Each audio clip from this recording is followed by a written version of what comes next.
Les extraterrestres et l'armée. La liste des menaces qui pèsent sur l'humanité est longue. Mais les forces armées de la Terre risquent-elles de faire face à un nouvel ennemi venu d'ailleurs? We have only to open our eyes to see how quickly our differences worldwide would vanish if we were facing an alien threat from outside this world. And yet, I ask you, is not an alien force already among us?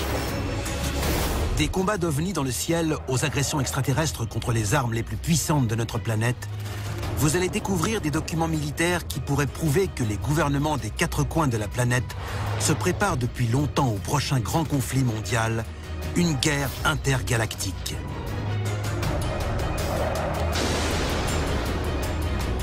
Nous allons vous présenter de troublantes affaires d'attaques extraterrestres et leur dissimulation par les autorités.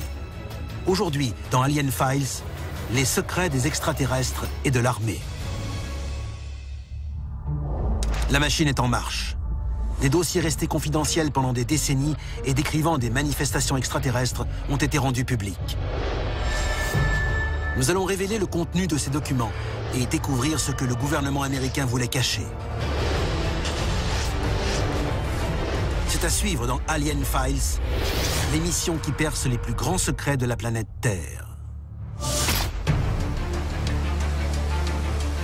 Côte nord de la Californie, le 17 septembre 2012. Le journal en ligne Veterans Today rapporte une très surprenante action militaire. D'après une note de service classée secrète, mais que les journalistes ont réussi à se procurer, des navires de guerre américains et chinois ont uni leurs forces dans le Pacifique. Leur cible serait une menace extraterrestre extrêmement hostile. L'alliance de ces deux puissances habituellement en désaccord fait craindre le pire.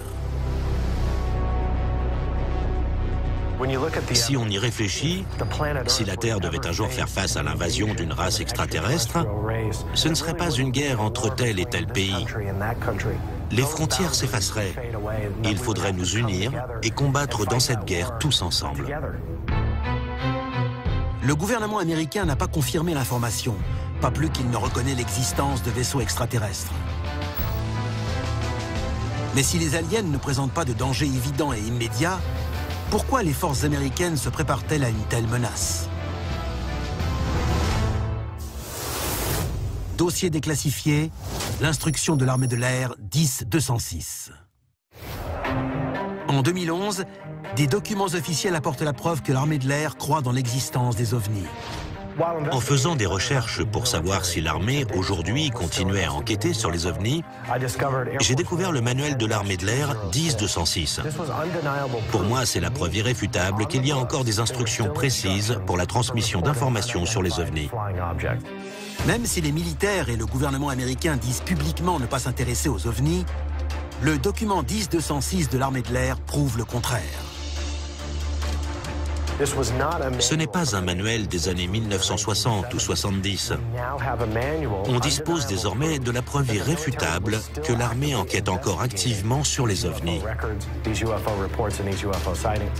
C'est très très important, car ça contredit complètement ce que l'armée veut nous faire croire.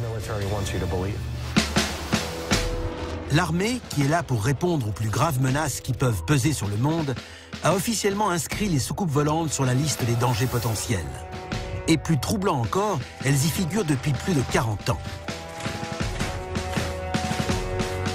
En 1968, les élèves officiers de l'école de l'armée de l'air de Colorado Springs se voient remettre un manuel intitulé « Introduction à la science spatiale ». Il comporte une partie qui est depuis connue simplement sous le nom de « Chapitre 33 ». Son sujet, les objets volants non identifiés. Ce livre n'était pas une œuvre de science-fiction. C'était un vrai manuel militaire. Il était utilisé par des élèves officiers conformés avec ce livre. Le chapitre 33 présente des informations selon lesquelles les ovnis sont un phénomène mondial qui existe sans doute depuis des milliers d'années. Il donne plusieurs explications à ces appareils.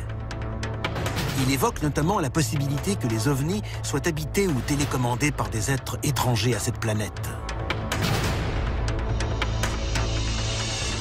Les militaires veulent nous faire croire qu'ils sont totalement hermétiques aux ovnis.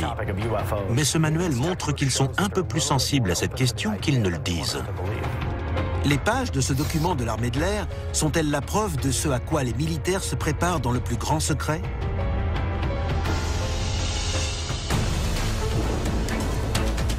L'affaire sur laquelle nous allons nous pencher maintenant montrera que cette préparation n'a pas suffi le jour où l'armée a été attaquée par des ovnis. De la prétendue bataille navale de l'armée contre des ovnis jusqu'à la découverte d'un plan de défense de l'armée de l'air contre les aliens, les conflits entre les militaires et les extraterrestres semblent être monnaie courante. Mais les défenses de l'humanité peuvent-elles rivaliser avec l'arsenal des extraterrestres? Dossier déclassifié. Les armes incapacitantes extraterrestres. Iran, le 19 septembre 1976. Les autorités locales reçoivent de nombreux signalements relatifs à un étrange objet survolant la capitale, Téhéran. L'armée de l'air iranienne charge un avion de chasse de l'intercepter. Les rapports militaires sur l'incident décrivent une rencontre terrifiante. Quand ils l'ont enfin eu dans leur champ de vision, ils se sont demandé quoi faire. Et la base leur a donné l'autorisation de tirer. Au moment où le pilote s'apprêtait à appuyer sur le bouton et à envoyer un missile, son tableau de bord s'est coupé net. Le cockpit ne répondait plus électroniquement. Il volait toujours, mais il ne pouvait pas envoyer de missile. Il ne pouvait rien faire du tout. L'avion iranien a été mis hors de combat. À l'époque, il n'existe aucun appareil capable de neutraliser un autre appareil à distance. Aujourd'hui encore, cet incident apparaît comme de la science-fiction. L'objet décrit par les pilotes était très lumineux. Ils ont aussi parlé de lumière multicolore qui clignotait très rapidement sous l'appareil. C'est une description fascinante qui figure dans un document du gouvernement des États-Unis. C'est une découverte cruciale quand on essaie de comprendre exactement ce que nous cache l'armée. Des ovnis sont-ils en mesure de désarmer les défenses terrestres avec une telle facilité? C'est une hypothèse effrayante. Mais l'incident de Téhéran n'est pas une première. À l'époque, d'autres vaisseaux extraterrestres ont déjà neutralisé nos systèmes de défense. 16 mars 1967, les Américains ont les yeux rivés sur la guerre du Vietnam. Pendant ce temps, un scénario terrifiant est en train de se dérouler sous leur nez.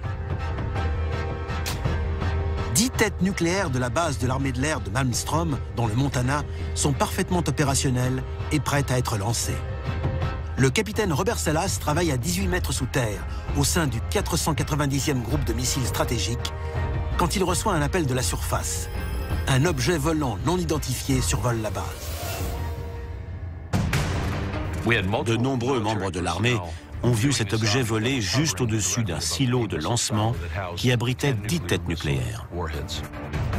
L'instant d'après, les 10 têtes nucléaires se retrouvent désamorcées, complètement inopérantes. Dans le rapport officiel de l'incident, ils reconnaissent que plusieurs membres de l'armée ont vu un ovni ou des ovnis au-dessus de la base. Mais il est dit aussi qu'il n'y a aucune explication raisonnable à l'arrêt du silo. Si ce rapport est vrai, et qu'il y a effectivement un lien entre la présence de l'OVNI et l'arrêt du silo, quelle conclusion doit-on en tirer sur les armes les plus dangereuses de notre arsenal militaire? L'incident de Malmstrom montre que des ovnis peuvent neutraliser les armes terrestres les plus dévastatrices sans aucun effort. 15 ans plus tard, ils joueront une nouvelle fois avec nos armes nucléaires. Mais cette fois, au lieu de les désactiver, ils feront risquer à l'humanité une catastrophe planétaire. Dossier déclassifié, l'incident ukrainien. 1982. La guerre froide entre les États-Unis et l'Union soviétique est à son paroxysme. Les sites nucléaires des deux camps sont constamment en état d'alerte. Le soir du 4 octobre, de nombreux témoins disent avoir vu d'étranges lumières dans le ciel, au-dessus de la base des missiles nucléaires à longue portée d'Uzovo. Ces lumières dansent dans le ciel quand tout à coup, le spectacle prend une tournure terrifiante. Sous terre, dans le silo, les tableaux de bord se mettent à marcher tout seuls. Les missiles sont prêts à être lancés. Pendant 15 interminables secondes, le personnel de la base regarde impuissant le monde se préparer à un Armageddon. Mais alors, aussi soudainement que les missiles ont été armés, les machines s'arrêtent. Et dehors, les mystérieuses lumières ont disparu. Si ces rencontres du troisième type entre des ovnis et les armées du monde entier sont si nombreuses, pourquoi nous cache-t-on la vérité? Je pense que si l'armée réussissait à s'emparer ou à recevoir une technologie extraterrestre, elle ne voudrait surtout pas que ça s'ébruite. Je ne vois que deux explications.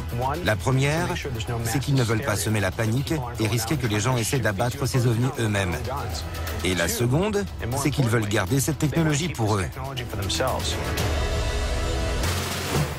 Tout au long du XXe siècle, des armées des quatre coins du globe ont été victimes d'étranges expériences avec des ovnis qui défient toute explication. Et la fréquence de ces rencontres augmente à un rythme inquiétant. Mais où est-ce que tous ces phénomènes ont-ils commencé? Peut-on dater un premier incident? Los Angeles, le 24 février 1942. L'Amérique vient de prendre part à la Seconde Guerre mondiale et des milliers de personnes sont réveillées en pleine nuit alors que l'armée tire plus de 1400 projectiles anti-aériens sur ce qui semble être, d'après les photos prises ce soir-là, un objet volant non identifié. Mais les militaires ont une toute autre explication. L'armée américaine a déclaré qu'il s'agissait simplement d'un ballon-sonde et aucune information n'a jamais filtré. Ces incidents se poursuivront au fil des années, avec notamment un événement particulièrement marquant, la découverte par l'armée américaine d'un appareil extraterrestre accidenté à Roswell, au Nouveau-Mexique.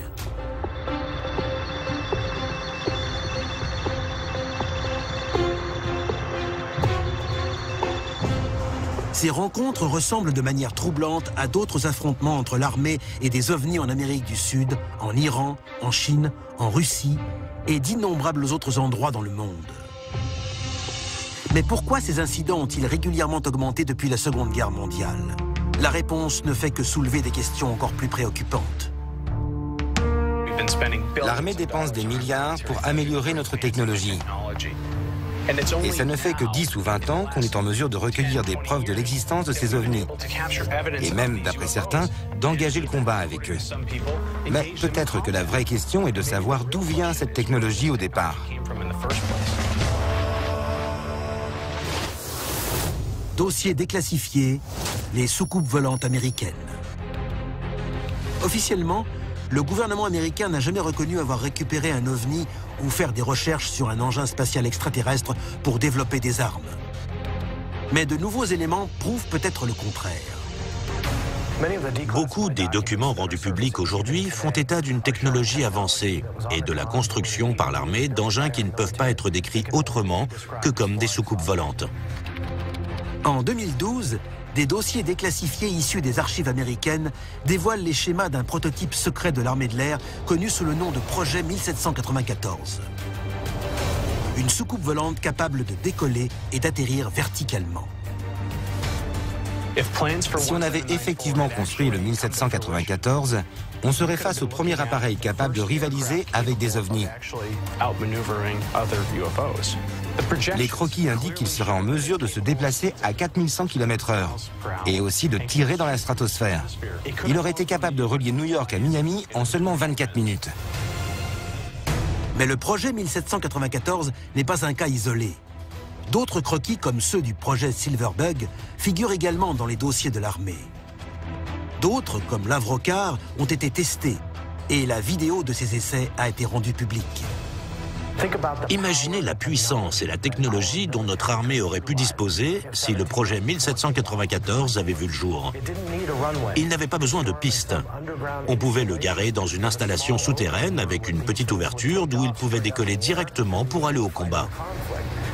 C'est une technologie à laquelle l'armée aspirait à l'époque, mais aussi certainement encore aujourd'hui. Certains pensent que la conception de ces soucoupes volantes a été inspirée par un avion nazi qui était capable de décoller des pistes criblées de trous d'obus pendant la Seconde Guerre mondiale. Mais ces engins militaires aux allures d'ovnis pourraient-ils être d'origine extraterrestre? On distingue encore l'influence des soucoupes volantes et des ovnis dans la technologie militaire actuelle. En fait, les civils qui ont eu l'occasion de voir ces appareils transportés sur l'autoroute ou testés disent que ce sont des ovnis. What does it look like? A UFO? I mean, I don't really know. I don't see too many UFOs in the regular I mean, does it look like a spaceship? Yeah. Que ce soit la technologie furtive ou les armes soniques, tout ça peut parfaitement provenir de connaissances extraterrestres. La vraie question, c'est de savoir si notre armée essaie de nous protéger contre d'autres humains ou contre une menace extraterrestre. Est-il possible que l'armée américaine se prépare à repousser une attaque extraterrestre? I ask you, is not an alien force already among us? De nombreux leaders politiques ont évoqué la possibilité d'une présence extraterrestre sur Terre. Parmi eux, Paul Hellyer, ancien ministre canadien de la Défense. Étant donné les fonctions qu'il a exercées, il est très bien placé pour parler de la présence extraterrestre. Il a récemment déclaré « La réalité, c'est que les extraterrestres ont rendu visite à la Terre pendant des décennies, voire des millénaires, et qu'ils ont largement contribué à nos connaissances. » Ce membre du gouvernement connaît-il également la vérité concernant un risque de conflit militaire avec une race extraterrestre? Paul Hellyer a aussi divulgué des informations concernant les États-Unis, selon lesquelles les Américains se prépareraient à une grande guerre des mondes.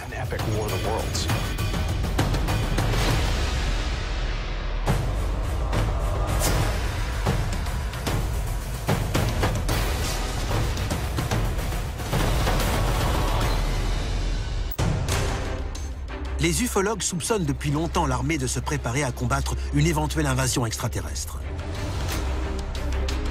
Mais selon Paul Hellyer, l'ex-ministre canadien de la Défense, les États-Unis disposent peut-être déjà d'un avant-poste de défense pour une guerre interplanétaire.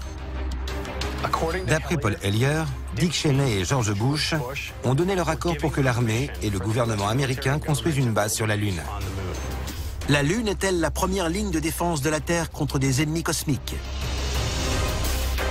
Avoir une base sur la Lune est une bonne façon de nous préparer à une bataille militaire contre les extraterrestres. S'ils arrivent de l'espace, la Lune constitue une position stratégique pour mener les combats. Si ces histoires sont vraies, le risque d'une invasion extraterrestre est bien réel aux quatre coins du globe. La Terre va-t-elle devoir bientôt faire face à l'attaque d'une force venue d'ailleurs?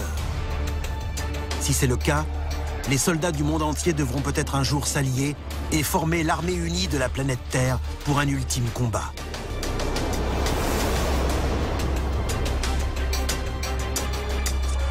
C'était Alien Files, l'émission qui perce les plus grands secrets de la planète Terre.